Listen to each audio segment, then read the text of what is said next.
Apa syarat Indonesia menjadi negara superpower di tahun 2045 di masa 100 tahun Indonesia merdeka kala itu? Ada pertanyaan sebelum menjawab pertanyaan pertama tadi. Apa ada negara dalam 20 tahun membangun bisa menjadi negara superpower? Kita bahas perlahan dan kalau terbukti ada, maka kita harus berkaca pada kenyataan bahwa selama ini yang telah menjalankan negara dalam 20 tahun terakhir ternyata tidak membuat Indonesia saat ini atau 3 tahun lagi menjadi negara superpower. Jadi ke depan, lupakan mereka yang akan menjabat yang punya model pemerintahannya sama dengan mereka yang menjabat dalam 20 tahun terakhir. Mereka semua old mind. Oke, Indonesia ke depan mau berubah total kan? Bukti pertama, di tahun 1918, Jerman kalah Perang Dunia Pertama dan harus membayar kompensasi biaya perang. Namun, di tahun 1936, Jerman mulai agresi militernya kemudian menguasai Eropa. 20 tahun Jerman membangun negaranya untuk menjadi negara superpower dan berhasil. Jepang, di tahun 1945 kalah Perang Dunia Kedua. Di tahun 1964, Olimpiade modern pertama di dunia diadakan di Tokyo. Dunia terkejut dengan kemajuan teknologi dan ekonomi Jepang hanya dalam 20 tahun. Itu bukti kedua. Tiananmen 1989, Tiongkok tumpah darah. Investor barat hengkang dari Tiongkok. Tiongkok di bawah Deng Xiaoping melawan dunia termasuk mengatakan Gorbachev goblok dan sejak saat itu mereka menjalankan sistem moneter sendiri hingga di tahun 2008 Olimpiade Beijing. Dunia tersentak. Tiongkok menjadi negara sangat kaya hanya dalam 20 tahun. Ketiga itu terjadi dalam kurun waktu 20 tahunan membangun negaranya. Atau kalau kita mau tambah lagi termasuk bagaimana membangun Dubai, city country tersebut menjadi negara makmur hanya dalam 20 tahun.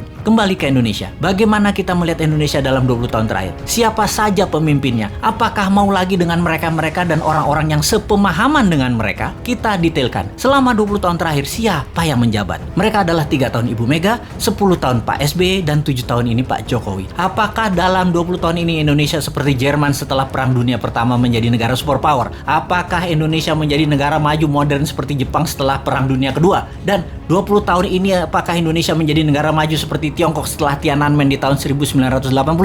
Maka jawabannya adalah belum atau tidak tercapai sama sekali. Jauh dari cita-cita negara modern ala Jepang, negara kaya ala Tiongkok, negara superpower ala Jerman. Apa masalahnya? Karena memang tidak punya konsep bernegara yang mumpuni, yang terorganisir dalam jangka panjang dan kuat strategi bernegaranya baik di dalam dan di luar negeri. Kita tanya lagi, calon kandidat 2024 nanti, siapa yang punya konsep bernegara yang akan membuat Indonesia berdiri di atas kaki sendiri? Atau kita lihat lebih dalam, jangan-jangan kandidat yang ada hanya memirror 3 kandidat terakhir bernegaranya. Apakah sahabat mau ke depan dijalankan pakai cara deket-deket dengan model bernegara 3 presiden terakhir? Rasanya dapat dipastikan Indonesia akan stagnan jalan di tempat. Kita bukan menyalahkan 3 presiden terakhir tersebut, namun mereka sudah menjalankan negara menjadi seperti saat ini dan tetap utuh. Itu hebat. Namun ke depan kita ingin lebih berdaulat lagi, bukan? Beranikah bangsa Indonesia melakukan sesuatu yang baru, yaitu pilih yang bukan mirip-mirip rejim 3 presiden terakhir? Adakah kandidatnya?